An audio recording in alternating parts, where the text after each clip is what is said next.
Subtitles are available in Spanish, English, and Vietnamese. Just click the settings icon on your YouTube player to select your language. Điều đầu tiên đến làm là tôi phải vô nấu thức ăn cho chó, đặt nước, rửa thịt,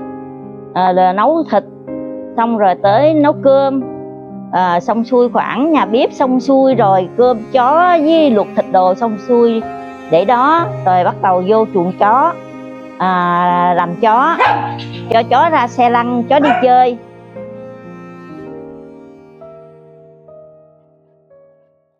Điều đầu tiên mình tới đây làm công việc của mình hàng ngày đó là đi vào tới công việc thì mình sẽ là người giặt đồ cho các bé cún ở đây, rồi là phụ dọn lau chùi vệ sinh cho các bé ở đây. Khoảnh khắc mà tôi thích nhất ở đây vào cái thời điểm những cái trong ngày tôi đi làm ở đây đó là cái khi mà tôi được ôm các bé hoặc là dọn vệ sinh cho các bé, như kiểu là tự nhiên ôm, khi khoảnh khắc mà tôi thích nhất đó là cái khi mà tôi được ôm các bé lên rồi bồng các bé đi lên trên chuồng của các bé. Đó là những cái khoảnh khắc mà tôi được tiếp xúc trực tiếp nên tôi rất thích. Khoảnh khắc yêu thích trong ngày làm việc của tôi là những lúc rảnh rỗi là yêu thương những con chó nó quấn quýt tôi cảm thấy thoải mái và thích.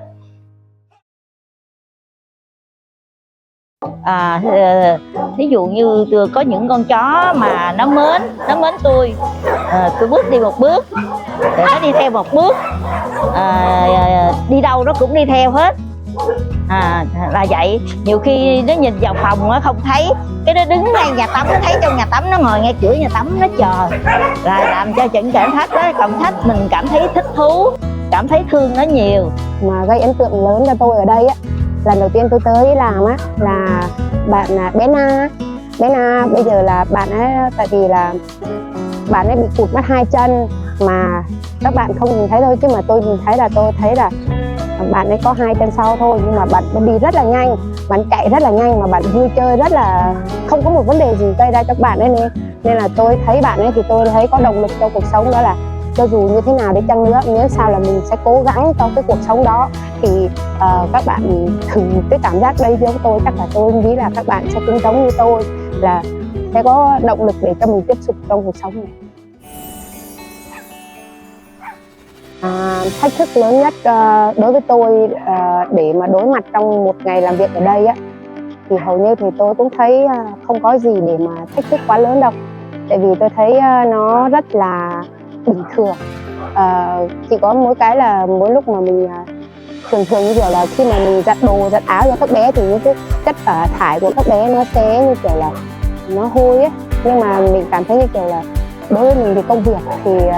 mình đặt nó lên công việc. Xong cái thứ hai đó là mình coi nhẹ những cái công việc đó đi, thì mình thấy không có gì là thách thức hết. Nếu sao là mình trải qua một ngày công việc rất là ok là được. Thách thức để mà làm công việc trong đây, nếu như mà những người mới vô thì đôi lúc có những công việc người ta chưa quen thì người ta sẽ chùng bước, hoặc người ta sợ sệt là không biết công việc này làm có được hay không, hay có trôi chảy không. Nhưng tôi làm, tôi cảm thấy nó quen rồi, bất cứ công việc gì tôi làm vẫn được. Giả dụ làm bất cứ việc gì, cho dù làm một con chó dữ hay chó hiền, hay là làm chuồng, làm gì bất cứ gì, tôi làm vẫn được hết toàn bộ. Có một số điều mà mọi người không có nhận ra khi mà để chăm sóc các bé cháu khuyết tật tại vì nếu ở ngoài để nói chuyện với nhau thôi thì mọi người cứ nghĩ là vào đấy chỉ có làm như thế là nó rất là đơn giản bình thường, nhưng mà mọi người không nhận ra đó là khi mà mình để mà chăm sóc các bé khuyết tật đấy là phải lau dọn vệ sinh, tại vì các bé tiểu tiện và đại tiện không có chủ động ở chỗ một nơi bất kỳ nào. Các bạn ấy chỉ cần vệ sinh là các bạn ấy sẽ vệ sinh ra liền, và mình sẽ phải trực tiếp và dọn dẹp cái đấy cho các bạn liền. Chứ mọi người cứ nghĩ là đi vô đấy chăm là chỉ có như kiểu là các bé 4 chân là chạy nhảy rồi lung tung là vệ sinh có tự chủ, còn đây là các bạn ấy không có tự chủ được, nên là mình phải dọn dẹp, phải kiên nhẫn với các bạn ấy nữa, và phải yêu thích các bạn ấy nữa thì các bạn mới yêu thích được. Điều mà để mà thúc đẩy để làm những công việc này, tại vì bản thân tôi cũng thích chó, nên tôi làm công việc này tôi cảm thấy nó vui và cũng như bình thường thôi, không có việc gì mà cảm thấy nó ấy hết, không thấy khó khăn hết, tại vì bản thân tôi đã thích chó rồi. Điều mà để thúc đẩy tôi thích cái công việc này đó là tôi cảm thấy là mỗi lần mà ở nhà xong đi vào đây, xong tôi nhiều khi ví dụ như có những chuyện buồn phiền hay gì đấy, tôi đi vào tôi gặp các bạn ấy là tự nhiên tôi thấy vui. Mọi người giúp những con vật này tạo ra cho nó bằng cách là giống như mình đi đường gặp nó thì mình bế nó hoặc mình ẵm nó về, mình chăm sóc nó điều cực hơn một chút là chó 4 chân, nhưng nó cũng biết này biết nọ, nó cũng tạo cho mình có niềm vui, nó quấn quýt với mình để mình cảm thấy thương nó nhiều. Mọi người có thể chung tay giúp cho các bé khuyết tật này. Mình thấy các bạn ấy khuyết tật như thế, mình đừng có hắt hủi các bạn ấy, mà mọi người cứ nghĩ như kiểu là các bạn ấy cũng như con người của mình thôi. Khi người ta bị khuyết tật rồi thì các bạn ấy cũng sẽ cần tình thương rất là nhiều. Đối với tôi thấy ở trong Forever Witchy, tôi chăm sóc các bạn ở nhà là tôi thấy các bạn ấy cần tình thương hơn những cái các cún mà là đi 4 chân. Và tôi cảm thấy là các bạn ấy như con người mình vậy, cho nên là tôi hy vọng là mọi người đừng có vứt bỏ các bạn ấy, hoặc là cố gắng giúp đỡ các bạn ấy thật là nhiều. Nếu để mà gửi một thông điệp nào đó tới một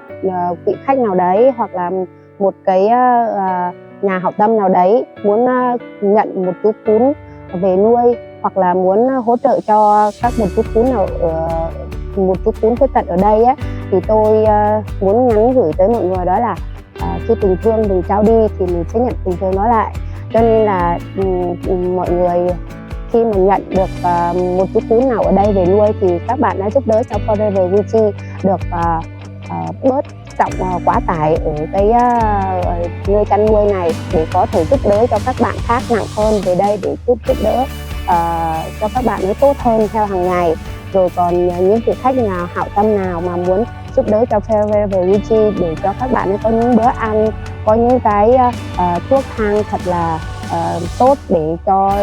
chữa các bệnh cho các bạn ấy, thì mọi người có thể gửi về cho Forever Witchy bằng tất cả những cái lòng hảo tâm của mọi người, bằng sự yêu thương đấy. Thì khi cho đi yêu thương thì các bạn sẽ luôn luôn nhận lại cái sự yêu thương đấy.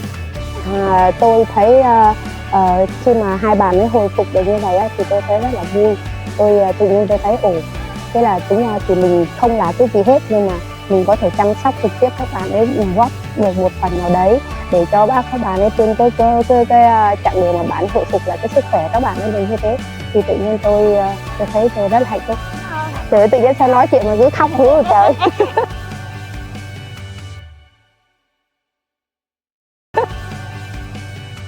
Thank you for watching. If this touched your heart, please like, subscribe, and share. Your support helps us rescue more animals and create more stories of hope. You can also donate. Every bit makes a difference.